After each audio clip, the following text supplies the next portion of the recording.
이번 시간에는 그 영어 표현에서 이제 많이 쓰는 거죠. 사물을 주어로 삼는 구문. 사물주어 구문에 대해서 좀 자세히 알아보도록 하겠습니다. 아마 그 인터넷이나 이런 데서는 아마 보기 쉽지 않은 내용이지 않을까 그런 생각이 듭니다. 그 여러분 공부하는데 많이 도움이 되지 않을까 싶습니다. 사물주어 구문은 이제 우리 정서로는 좀 이해가 안 되는 부분이죠. 그렇기 때문에 그 원어민들은 많이 사용해도 우리는 쉽게 사용하기 힘든 구문이 사물주어 구문이라고 볼 수가 있습니다. 이번 시간에 제 설명을 들어보시면은 아마 도움이 많이 되지 않을까 그런 생각이 듭니다. 그 영미인들은 그 무생물이나 추상적인 개념을 주어로 내세워 가지고 그 사물이 뭡니까? 사물주어가 마치 생명체인 것처럼 뭡니까? 뭐 어떤 행위를 하는 표현을 많이 사용하죠. 그걸 갖다가 사물주어다, 물주구문이다 이렇게 이제 부르죠. 부른다. 영어는 뭡니까? 기본적으로 이제 주어 동사 구조해 가지고 무엇이 무엇을 하다 하는 그런 형식으로 이제 문장을 이제 시작을 하죠. 그러다 보니까 무엇이 무엇을 한다 이 말은 뭡니까? 인과관계가 분명하게 드러나게 되죠. 예. 뭐 예문을 들어보면 뭡니까? Money talks. 돈이 다 말을 하는 거 아니냐. 돈이 최고다. 돈은 그냥 돈이죠. 근데 뭡니까? 사람처럼 말을 한다는 게 그만큼 돈이 힘을 가지고 있다는 그런 의미가 되겠죠. 그 다음에 rainy days always give me the blues. 비 오는 날들은 어떻습니까? 좀 우울해지죠. 이제 비 오는 날들이 나를 우울하게 해. 비 오는 날 자체가 뭡니까? 사람을 우울하게 하는 그런 힘을 가지고 있지 않는가. 이런 의미가 들어있죠. 그 다음에 지진, 홍수 같은 건 뭡니까? 바로 이제 너무 센 힘을 갖고 있죠. 홍수. 지진 같은 거, 홍수. 이게 사물주어를 쓰게 되면 이제 어떤 의미가 있느냐. 인과관계가 일단 강조가 되죠. 무엇이 무엇을 하다. 이래 되면 뭡니까? 무엇이 그게 뭡니까? 원인이 되는 거죠. 뭐 하다. 이게 뭡니까? 결과가 된다. 이런 얘기죠. 우리는 뭡니까? 이제 주어가 어떤 뭘 한다는 얘기는 뭡니까? 주로 이제 사람이나 동물이 뭘 하죠. 하는데 영어에서는 뭡니까? 그 사물 자체가 뭡니까? 직접 어떤 일을 해내는 걸로 이렇게 지진이 홍수가 어떤 일을 해내는 걸로 이렇게 이해를 한다는 거죠. 가령 예를 들어서 한국을 예를 들면은 비도 오고 해서 나는 쇼핑을 가지 않았다. 이렇게 이제 우리가 쓰죠. 근데 영어로는 뭡니까? The rain prevented me from going grocery shopping. 비가 내가 쇼핑하러 가는 것을 막았다. 이런 얘기죠. 비가 원인이 돼서 쇼핑을 못 갔다. 비 자체가 원인이 돼. 영어는 이런 식의 표현을 많이 쓴다. 이래 되면 뭡니까? 비가 원인이 돼서 쇼핑을 못 갔다. 굉장히 간단하죠. 그런데 우리말로 하면 뭡니까? 비가 많이 왔기 때문에 나는 쇼핑을 때문에 because of 이런 표현을 또 써야 되죠. 우리말을 영어로 이렇게 표현하려고 그러면. 그런데 뭡니까?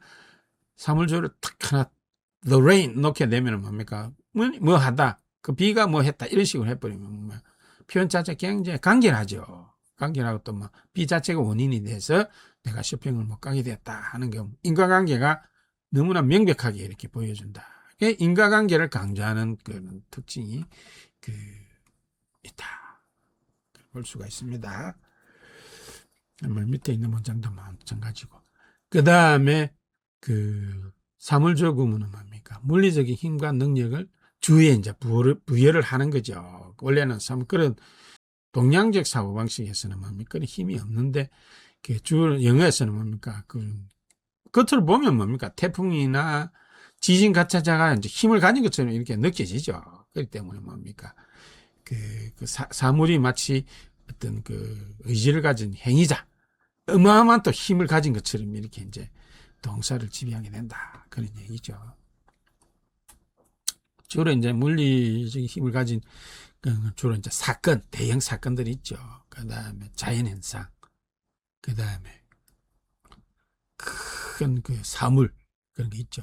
그 다음에 차 같은 거 있죠. 트럭, 비행기, 뭐 트럭이 사람을 친다든지 이럴 때 뭡니까? 그 이제 트럭 자체가 뭡니까? 행위자로 생각이 되죠. 그다음에 시간, 장소, 수단 등을 주어 자리에 넣어가지고 그렇게 하는 표현이 많다. 예를 들면 The storm also injured more than 50 people. 그 폭풍이 50명 이상의 사람들을 다치게 했다. 그 다음에 2번 같은 시간, 장소도 주어 자리에 있는 경우가 있어요. 보면 그 사물을 주어로 놓게 되면 주어 자리에 있는 사물 자체가 뭡니까? 그건 강한 힘을 가졌다는 그런 의미가 됩니다. 그걸 갖다가 항상 염두에 두시기 바랍니다. The year 2024, so many global changes. 2024년이 많은 그 지구적인 변화를 목격을 했다. 24년이 그 목격하는 게 보는 거는 뭐 사람이 보는 거겠죠. 이 말은 그 2024년 자체가 뭡니까? 그런 힘을 갖고 있는 해다. 이런 의미가 되는 거죠. 이게는 뭡니까? 기본적으로 개인적인 관점이 이제 배제가 되는 거죠. 내가 봤을 때, 내가 본 ISO 뭐 이렇게 또 표현할 수도 있겠죠. 2024년대에 내 많은 지구적인 변화를 내가 보았다. 이렇게 표현해도 되는데, 그래 되면 뭡니까? 나의 개인적인 관점이 이제 되는 거죠. 그렇지만 뭡니까? 나가 빠져버리고 뭡니까? The year 2024를 주어로 삼게 되면 뭡니까? 그 해 자체에서 그 엄청난 그런 변화가 있었다 하는 그런 그 의미가 되는 거죠. 굉장히 객관적인 표현이 된다. 그 다음에 이제 수단을 그 주자리에 놓는 경우가 있다. This key opens the back door. 이 키는 뒷문을 연다. 이 말은 뭡니까? 이 키는 뒷문 열쇠다 이 말이죠. 뒷문 열쇠인데 왜 이렇게 식의 표현을 쓰느냐? 이 열쇠는 그 개인적인 관점이 배제된다는, 그 누구하고 상관없다는, 이 열쇠만 갖고 있으면 누구든지 뒷문을 열 수 있다는 그런 그 뒷문을 여는 그 힘을 가진 게 이 열쇠다. 이런 의미를 이제 암시하고 있다고 볼 수가 있습니다. 그래서 이제 누가 열든 열린다 하는 그런 의미를 보여준다고 볼 수가 있습니다. 추상적인 개념을 이렇게 주어로 삼는 경우도 있죠. His pride, 그의 자존심이 didn't allow him to apologize, 사과하는 것을 허락하지 않았다. 여기서 his pride 이제 추상적인 개념이죠. 그의 그 자존심. 그 자존심이 뭡니까? 주어로 삼았다는 그 자존심이 엄청난 힘을 갖고 있다는 얘기죠. 도저히 그 사과를 못하게 한다는 얘기는 그 자존심은 뭡니까? 엄청나게 강하다는 거를 얘기해 준다는 거죠. 그 자존심이 사물주 좀 특이한 의미가 있죠. 그 자존심이 아주 강하다, 쉽게 꺾지 못한다 하는 그런 뉘앙스를 풍기고 있다는 걸 갖다가 느낄 수 있어야 됩니다. 그리고 사물주어를 쓰게 되면 뭡니까? 객관성과 격식성을 갖출 수가 있다. 사람을 주어로 쓰게 되면 뭡니까? 그 사람은 그 주어의 그 개인적인 느낌, 주관적인 느낌이 이제 주로 표현하게 되죠. 그렇지만 뭡니까? 사물을 주어로 쓰고 그 개인의 관여를 배제해버리게 되면 뭡니까? 객관적인 느낌을 줄 수가 있죠. 또 그리고 또 정중한 느낌을 줄 수가 있습니다. 누구의 뭐 힘에 의해서 뭐 그래 된 게 아니라는 그런 느낌을 주니까 정중한 느낌을 줄 수가 있겠죠. 그래서 뭡니까? 비즈니스 레터나 학술 논문 같은 데서 뭡니까? 사물주어 구문을 좀 많이 쓴다고 볼 수가 있습니다. 그 이유가 뭐다? 객관성을 상당히 높일 수가 있다. 그런 의미죠.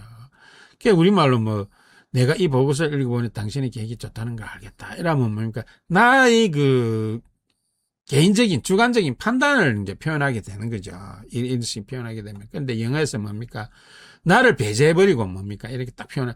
A review of this report suggests that your plan is excellent. 보고서의 리뷰는, 이 보고서에 대한 리뷰들이 있겠죠. 그걸 예를 쭉 보게 되면은 너희 계획이 굉장히 우수하다는 것을 암시하는 것 같다. 이렇게 되면 뭡니까? your plan 자체가 뭡니까? 굉장히 우수하다는 걸 뭡니까? 객관적으로 우수하다는 의미가 되는 거죠. 그러니까 뭡니까? 굉장히 다르죠. 주관적인 판단이 아니라 객관적인 판단이 된다는 그런 느낌을 줄 수 있기 때문에 사물주어가 독특한 역할을 한다고 볼 수가 있습니다. 그 다음에 한국어 사용자가 사물주어 구문을 이제 어색하게 느끼는 이유가 무엇이냐? 특히 동양에서는 보면 뭡니까? 그 위계 질서, 유교, 이 참 문제가 많은 건데 그런 게 지금도 많이 남아 있습니다. 그런 게 좀 남았어요. 이 세상에 이제 여러 이제 부류로 나누죠. 그 중에서 뭐 인간이 최고, 그 다음에 동물, 식물, 사물. 사물은 제일 밑이야. 제일 밑인데 뭐 그 주 자리에 인간 자리에 탁 와가지고 뭐 주 자리, 주는 인간 자리야. 왕의 자리. 주어 이 말 뭐 말입니까? 주인 되는 말 이 말이죠. 주인 말. 주인은 뭡니까? 왕이죠. 예전에는 왕이 앉는 자리에 뭡니까? 사물이 건방지기로 사물의 주 자리에 딱 앉아가지고 어떤 행위를 한다. 동양적 유교적 사고 방식으로서는 진짜 안 맞죠. 안 맞다. 그럼 좀 안 맞은 거야. 그 인간이 아니면 그 다음에 이제 동물, 그 다음에 식물, 그 다음에 사물을 주로 이렇게 할 수는 있어도 그 충분히 사람을 주로 삼을 수 있는데 사물을 주로 자리에 옮겨가지고 하는 것 자체를 갖다가 뭡니까? 우리 한글이나 일본어, 이 동양적 사고에서는 수용하지 않는다. 그런 의미예요. 그러다 보니까 뭡니까? 그 영어의 그 사물주어 표현을 만나게 되면 뭡니까? 상당히 좀 어려움을 느끼게 된다. 이런 얘기죠. 동양에서는 뭡니까? 아무리 힘을 가져도 그대로 이제 수용 안 하려고 하는 그런 경향이 있죠. 그런데 영어는 어떻습니까? Mother Nature 이렇게 하죠. Mother. 자연은 뭐 엄마. 자연은 모든 세상을 지배하는 엄마다 이렇게 이제 그 영어는 이제 그렇게 표현하죠. Mother Nature 이렇게 표현하기 때문에 그 우리하고는 사고방식 자체가 많이 다른 걸 알 수가 있습니다. 그런데 이제 조금 부정적인 면은 뭐냐? 영민들은 뭡니까? 결과를 먼저 제시하는 그런 사고를 선호하죠. 주어 동사 먼저 영어 문장이 그렇게 구성이 되죠. 그러니까 뭐 웬만하면 뭐 주어 동사를 먼저 거기다가 끼워 맞춰야 되죠. 영어적 표현을 하려 그러면. 그러다 보니까 뭡니까? 그 좀 논쟁의 여지가 있을 수도 있는데 뭐야? 그러니까 인과적 설명을 막 인과적 표현을 사용하게 되니까 뭡니까? 남용하는 경향이 아주 많다. 그런 얘기가 있죠. 뭐 고가도로가 붕괴됐다, 지진이 났다, 뭐 이러면 이제 사고가 난다, 뭐 사망자가 발생했던 경우에 뭡니까? 뭐 지진이나 이런 게 직접적인 원인이 될 수도 있지만 뭐 다른 또 원인이 또 부실하게 건축을 했다거나 삼풍백화점 뭐 있죠. 삼풍백화점 다른 그런 그 상황적 요인이 원인이 있을 수가 되는데 그 영어적 표현을 쓰게 되면 뭡니까? 그 눈에 보이는 그걸 갖다가 바로 직접적인 원인으로 이렇게 단정을 해버리죠. 영어가. 뭐 비가 와서 예출하지 못한 경우에도 뭡니까? 우리는 이제 엄마 가는 약속을 했어. 약속을 했는데 비가 억수로 많이 왔어요. 그러니까 약속하러 안 왔다. 야, 비 와서 못 가겠다. 이러면 뭡니까? 친구들이 뭐랍니까? 별로 너 핑계 댈 게 없었어. 비 온다고. 비 오는 거 핑계 대냐. 비 와도 임마 우산 쓰고 뭐 지하철 타고 오면 되는지 비 오는 거 뭔 상관 있어. 네 마음이 오기 싫어서 그런 거지. 이런 식으로 이제 우리는 표현을 하죠. 그런데 그게 이제 사물조금은 이제 수용하기 힘들다는 얘기, 반증하는 거죠. 그런데 영어에서 뭡니까? 얼마든지 충분히 이제 그런 핑계가 통용이 된다. 이렇게 이제 볼 수가 있겠습니다. 한국 언론의 사고 보도 난 거 한번 볼까요?